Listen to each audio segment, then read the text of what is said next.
Julius Caesar lies bleeding on the Senate floor. Outside, Rome waits. The men who struck Caesar down believe they have saved the Republic, but they have not killed his name. And in Rome, names can be more dangerous than armies, because somewhere across the Adriatic, a young man receives a message that changes everything.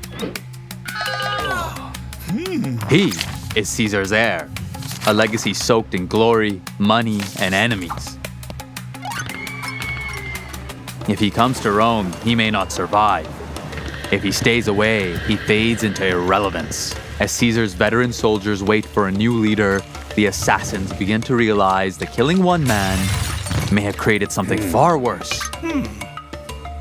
This story will move from crowded streets to battlefield camps, from Egyptian palaces to ships locked together at sea. But it begins with one impossible choice. Will Octavian run from Caesar's shadow or weaponize it? On the Ides of March, 44 BCE, Julius Caesar walked into the Senate. Good morning! Morning. Stab him! A2? Brute? I think he's dead, guys. Now what? We tell the Senate of our brave heroism. The tyrant is dead! The Republic is saved!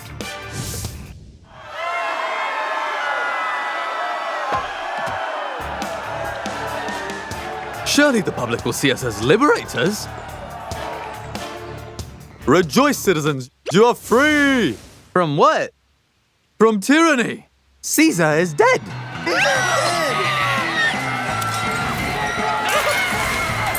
Huh?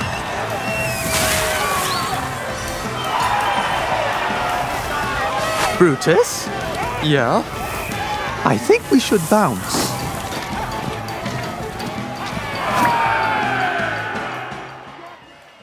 In the middle of this political dumpster fire, Caesar's will was open.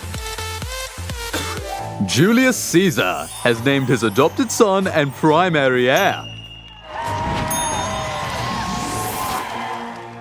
Mark Antony? No. Some experienced general? No. Please don't say the teenage boy. A teenage boy.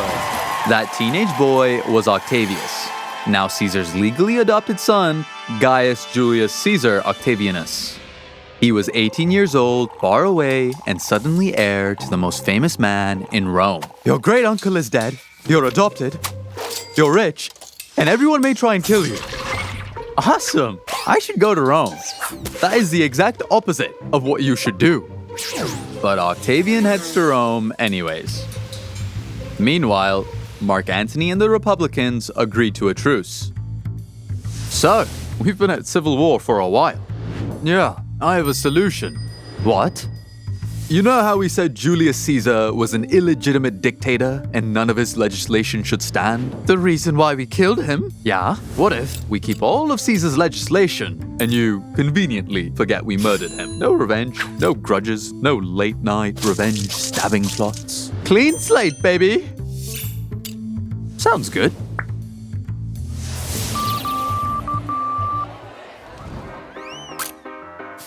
So what happened? Did Antony set those stupid Republicans straight? When do we get to stab them 23 times? Today? I'm free in 10 minutes. He let them off the hook. I would have never let Caesar's murderers off the hook so easily. I'll kill them. I'll kill them all. You don't have an army, right? No. You don't have any political standing either, right? No. You just got to Rome, right? Yeah. That's great, man. Big fan.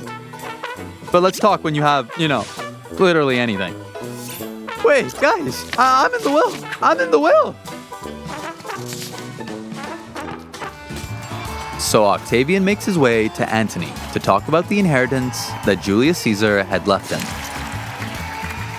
Little did he know, Mark Antony wasn't going to let anyone as insignificant as him inherit Caesar's political machine. Yes, how are you, champ?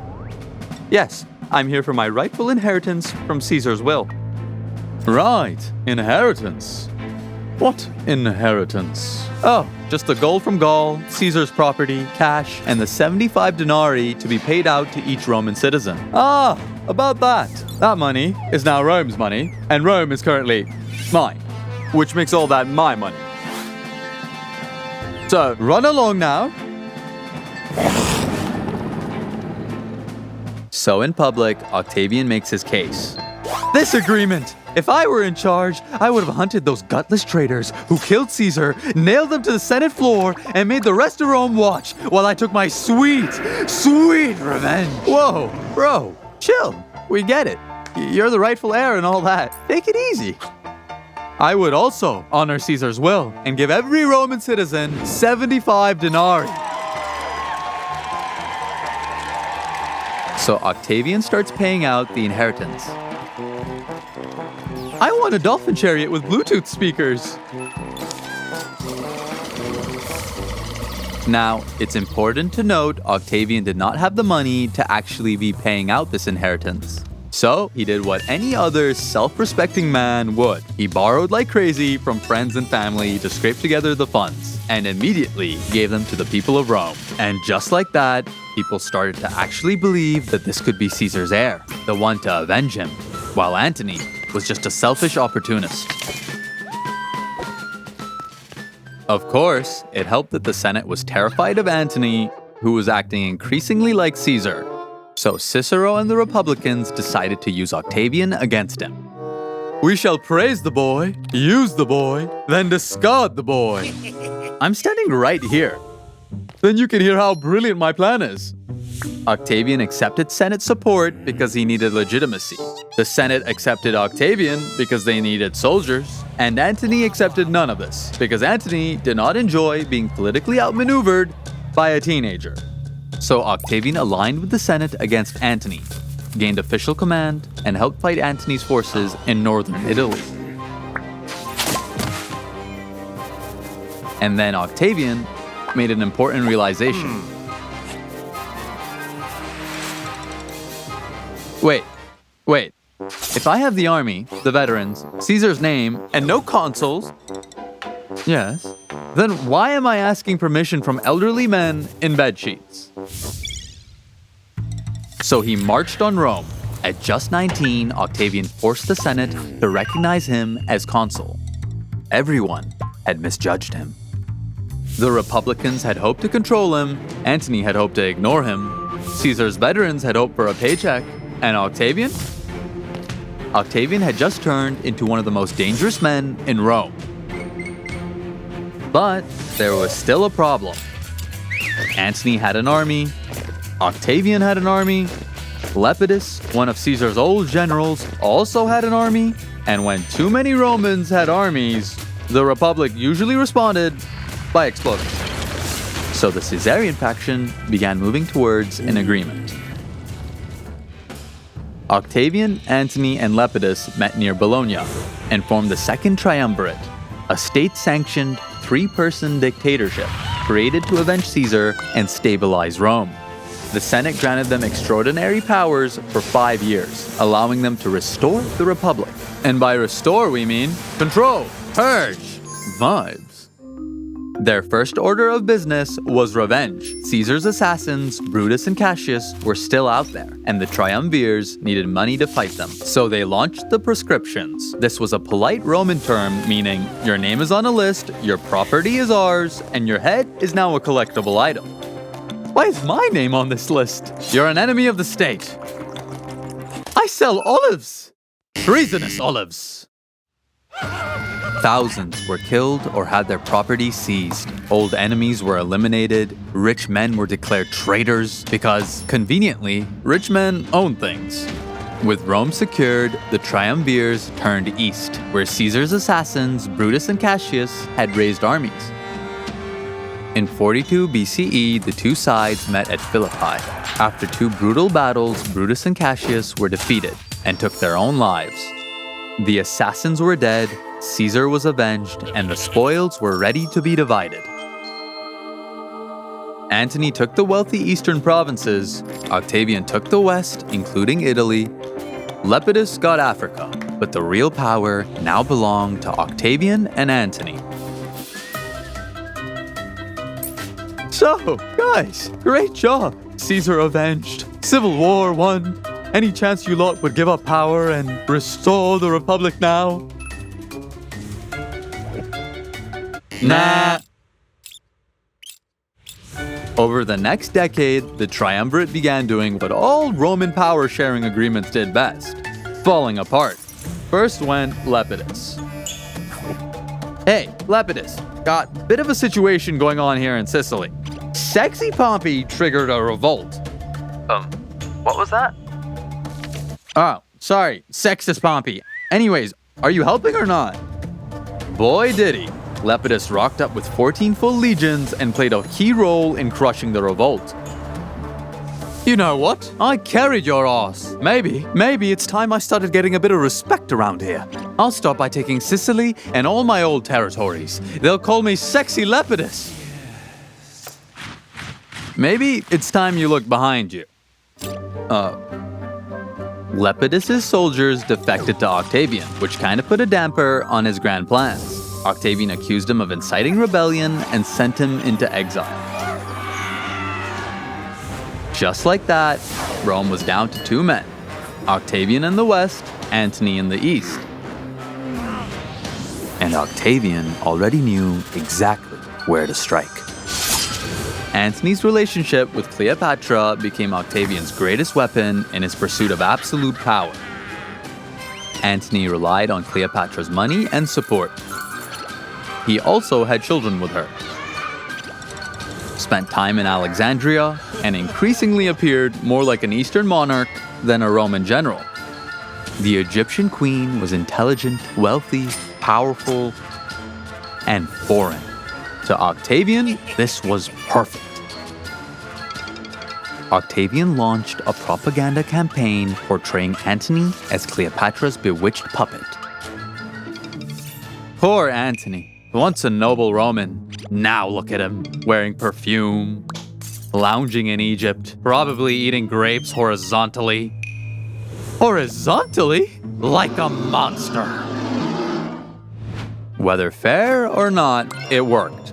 Octavian framed the conflict not as another Roman civil war, because Romans were getting a little tired of those, but as Rome versus foreign influence. Not Octavian versus Antony, Rome versus Egypt, duty versus corruption, togas versus eyeliner. I'm still Roman. Dude, this is a Zoom call and we can all see the pyramids behind you. By 32 BCE, Octavian had convinced Rome that the coming war was absolutely, definitely, 100% not another civil war. So the Senate declared war. Not on Antony, but on Cleopatra. Antony and Cleopatra gathered their forces in Greece, while Octavian prepared to face them with the help of his closest friend, Marcus Agrippa. Agrippa was Octavian's childhood friend, top general, naval mastermind, and the human version of getting your group project done while the popular kid gives the presentation. And for the upcoming naval war, he had a new toy, the Harpax. Now, the Harpax was basically a giant naval grappling hook fired from a catapult. It latched onto enemy ships so Roman sailors could reel them in and board them. Behold, the Harpax! Sir, isn't that just a giant hook? No, it's a sophisticated, maritime enemy hugging device. So a giant hook. Say that again and I'll test it on you. This was a big deal because Antony's ships were larger and heavier, but Agrippa's ships were faster, better handled, and now equipped with a new invention. In 31 BCE, the two sides finally clashed at the Battle of Actium. Antony and Cleopatra's fleet tried to break through Octavian's blockade. Agrippa's navy pressed them hard, using speed, discipline, and the Harpax to turn the battle into a floating nightmare. Fire!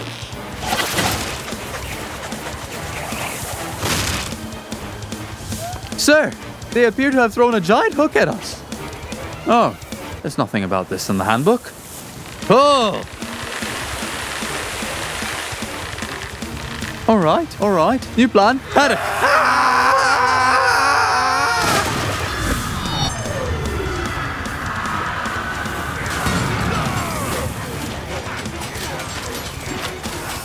Then, in the middle of the chaos, Cleopatra's squadron suddenly broke through and sailed away. Was it a planned escape? Panic? A tactical decision? Ancient sources disagree, but what mattered was this. Cleopatra left, and Antony followed. Antony abandoned the battle, and his remaining forces collapsed. Octavian had won. Antony and Cleopatra fled back to Egypt, their power broken, their allies deserting, and Octavian now standing as the last serious contender for control of Rome. The next year, Octavian invaded Egypt. Egypt was rich, ancient, powerful, and ruled by Cleopatra, the last active ruler of the Ptolemaic dynasty. Despite Octavian's propaganda, she was a skilled political operator fighting to preserve her kingdom. Perhaps we can negotiate? Of course. Really? No. Antony tried to defend Alexandria, but by this point, his support was collapsing. His troops were defecting, his navy surrendered, his luck had packed a bag and moved to Spain. At the Battle of Alexandria, Octavian's forces defeated Antony's remaining army. Then Antony heard a false report that Cleopatra had killed herself. Devastated, defeated, and apparently unable to wait 5 minutes for confirmation, Antony fell on his own sword. Sir, should we maybe verify the rumor? No time. Make sure to write down how heroic I look right now. He was brought to Cleopatra and died in her arms, which was tragic, romantic, and from Octavian's perspective, extremely convenient. Cleopatra was captured soon after. Octavian wanted to take her back to Rome, alive, and parade her in his triumph, because nothing says civilized victory like dragging a queen through the streets in chains.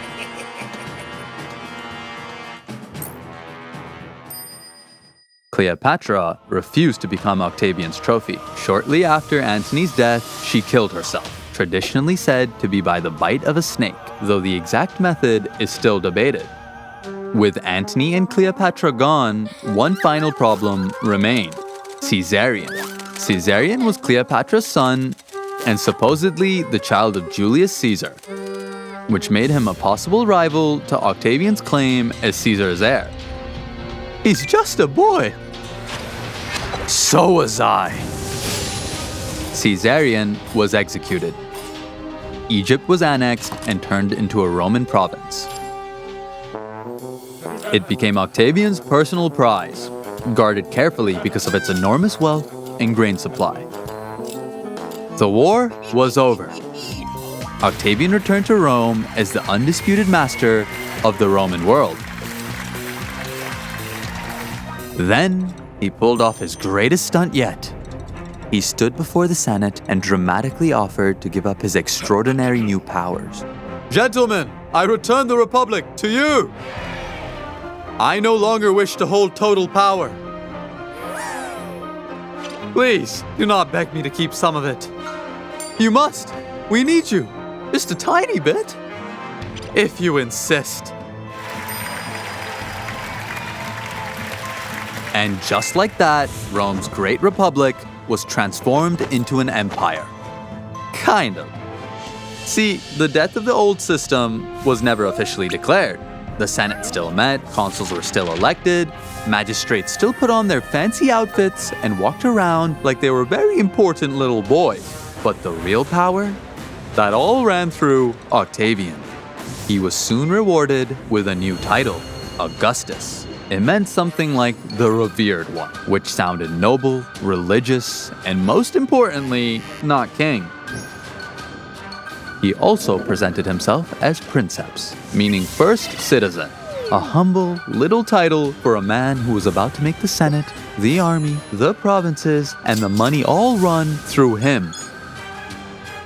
And he did it through a series of clever political maneuvers. So now that I've graciously returned power to the Senate, we just have a small matter of finding out who controls the provinces. Of course, you fine gentlemen can look after most of them. Most?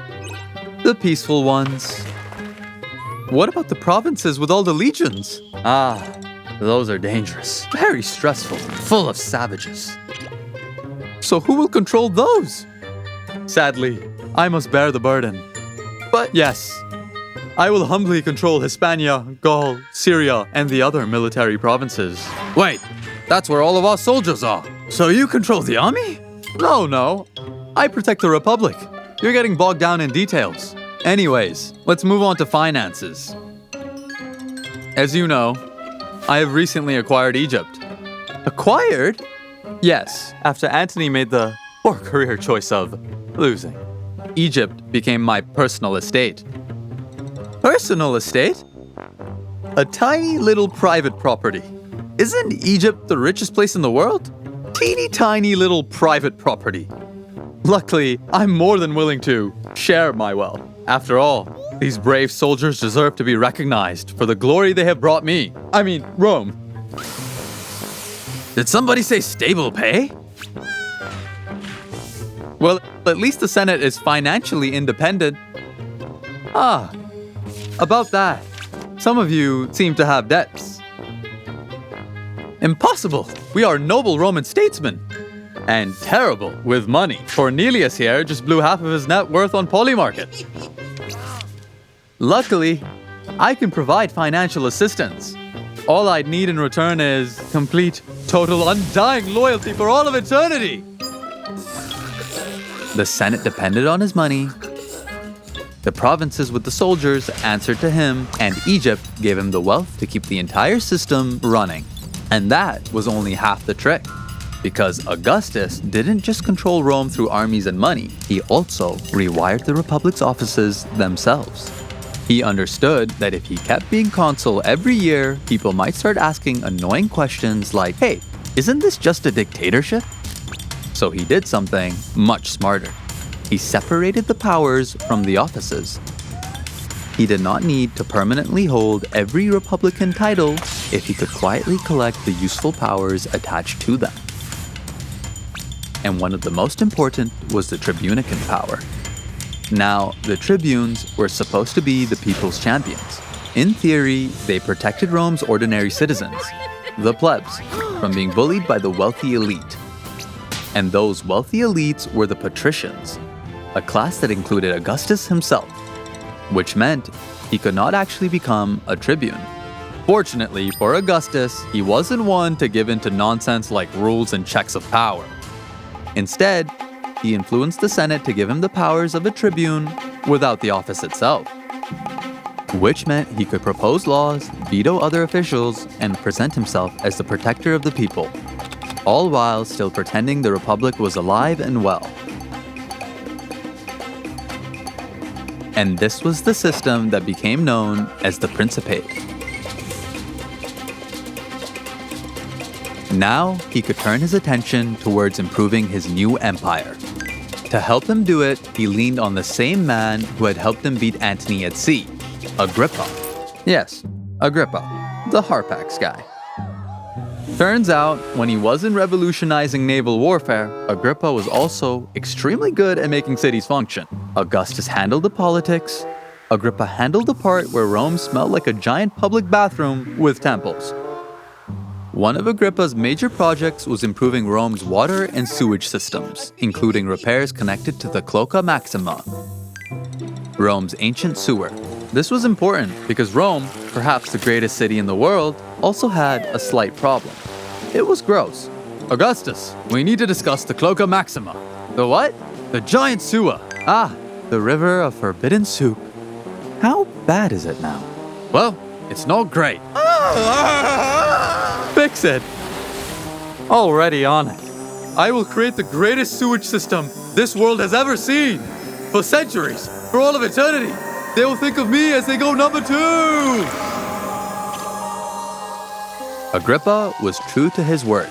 His upgrades to the sewage system were revolutionary and carried out so thoroughly that parts of his ancient system are still functioning today. The improvements did not stop there. Augustus reformed taxation, making revenue more organized and predictable. He improved provincial government, reduced corruption, strengthened infrastructure, and made it harder for officials to treat entire provinces like personal snack cabinets. Beyond the capital, Augustus expanded and stabilized Rome's territories. His reign helped begin the Pax Romana, the Roman peace, a long period of relative stability across the empire. The sickly teenager who had arrived in Rome with nothing but Caesar's name had outmaneuvered assassins, senators, generals, rivals, queens, and the entire Roman political system. Octavian's life is one of history's strangest success stories. At the beginning, he did not look like the man who should win. He came to Rome young, sickly, and politically inexperienced, just to find himself surrounded by people who were older, richer, and much better at stabbing. On paper, Octavian should have been eaten alive. Instead, he ended up standing on top of the Roman world. Why? Because Octavian knew what he was good at. He was not Caesar charging across the Rubicon. He was not Antony giving thunderous speeches and winning soldiers with sheer personality. He was not Cleopatra dazzling courts with royal brilliance. Octavian's gift was his understanding of people and politics. He built friendships with talented people like Agrippa and reaped the rewards. Relationships could be power, and Octavian was an expert at harnessing them. That is why he could take a republic and turn it into an empire, without ever calling himself the emperor. And that is the lesson. You do not have to win every contest by being the strongest, funniest, or loudest person in the room. Power resides where men believe it resides. Octavian understood that better than anyone. He told Rome a story it wanted to hear. That the chaos was over, that the Republic had been restored, that peace had returned, that he was not taking power, but reluctantly accepting responsibility. And then he built the reality to match the story. He made himself so integral to the system and so impossible to remove that eventually Rome could not imagine itself without him. So don't just ask yourself, how do I win? Ask, what story am I trying to make true? Then build the relationships, reputation, and results that make people believe it. And remember, stay curious, guys.